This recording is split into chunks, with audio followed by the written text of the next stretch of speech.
Okay, we're in the paddock at Keeneland with thoroughbred owners John Phillips and George Bolton. And George, we'll start off with a question for you. How long have you been a thoroughbred owner, and what got you started in owning thoroughbreds? Well, I actually went to the University of Virginia with Bill Farish, whose father started Lane's End Farm in Versailles, Kentucky. And Bill bought me my first horse in partnership with him and his father in 1990. Okay, great. And John, how long have you been a thoroughbred owner, and what got you started? Well, it's a family tradition. Actually, I'm sort of third generation crazy about horses. So I've been around horses ever since I can even remember. John, talk about winter memories. Last year she won the Grade 1 Garden City at Belmont Park. What was that experience like for you? Oh, it was beyond thrilling. And Winter Memories is in the clear, coming like a gray bullet on the far outside, coming down to the finish. It was a gray blur in the stretch named Winter Memories, who defeats the Kansas Theory in a thrilling renewal of the Garden City Stakes. It was a sensational race. Grade 1s are always, racing wins are very hard anyway, but a Grade 1 is, as you know, extremely hard.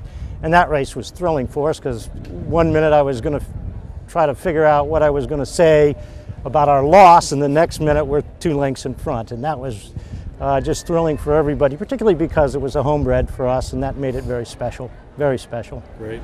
And George, last year your horse, The Factor, won the Grade 1 Pat O'Brien at Del Mar. What was that like for you?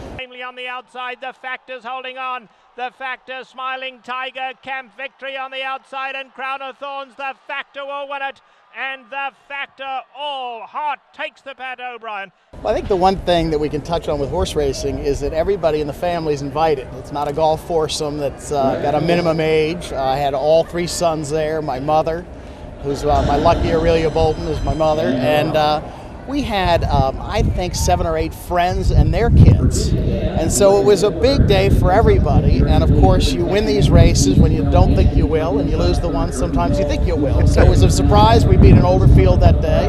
And it was a great group to celebrate with. Great.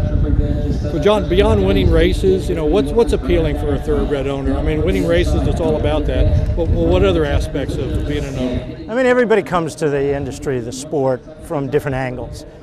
For me, it's always been the horse and the environment for the horses, whether it's the backside in racing or whether it's at the barns and raising the horses themselves.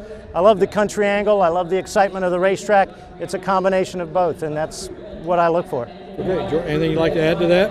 Well, I think that the new people to the sport are obviously going to love the racing day itself, the race itself in the racing day, but you know, the visiting the farm, seeing your foals, seeing your yearlings, seeing your horses grow up, it's all a great way of life, and we enjoy the backside of the racetrack as much as we enjoy the front side in the afternoon. So the whole thing is a fun experience. Good. So kind of switching gears here, what are some of the business considerations that a new owner should keep in mind when they're thinking about getting into the thoroughbred business? So what are some of those business considerations, John? Well, I think there's 2 major ones for me. One is having an idea of what you're trying to accomplish. It's just not jumping in and expecting you're going to get a racehorse, but at what level, what's your risk tolerance, all the kind of actually business questions you'd ask if you were starting a coffee shop, I suppose. And as well, I think it's also very, very important to have an understanding of who you're dealing with, what the reputation is, because we all come in as novices at some stage, and we all have a massive learning curve, which, by the way, never ends. And I think it's very important to associate yourself with people that have good reputations and, frankly, that you enjoy being with, because it's so much a part of that process as well as the destination of the winner's circle. Sure. There's lots of ways to get in and get in conservatively. You can also join a partnership. Okay. And they have very, very good people running all those major partnerships that are listed on the Jockey Club site. You can buy a piece of a horse and learn about vet bills, training bills, and transportation bills without having a huge investment for a year or 2. And if you really want to go get your own silks and represent yourself with your own trainer, you can do that after that. I think John's dead right. I think the most successful friends I've had have watched and played small for a while, let's say a year, and then made a larger investment of time and money in the sport. And I think that the more we know, the more we really know we don't know, right? So Absolutely. we're always learning, we're always humble in the sport, but I think surrounding yourself with ethical, very strong track record people, and again, taking a year to tiptoe into the sport is a great way to understand without taking big financial risk. And then as you get more experienced, you can start pressing a little bit. So let's talk a little bit about what are some of the expenses, John, that a new owner might see on their monthly bill that they get from the trainer, and maybe not so much the amounts, but just what are some of those line items they might see on their bill on a monthly bill? But you also need to consider, your vanning fee, your farrier, your vet, and vets can change a lot. And that's a really important question to ask, is what is the philosophy of that particular trainer with the vet community?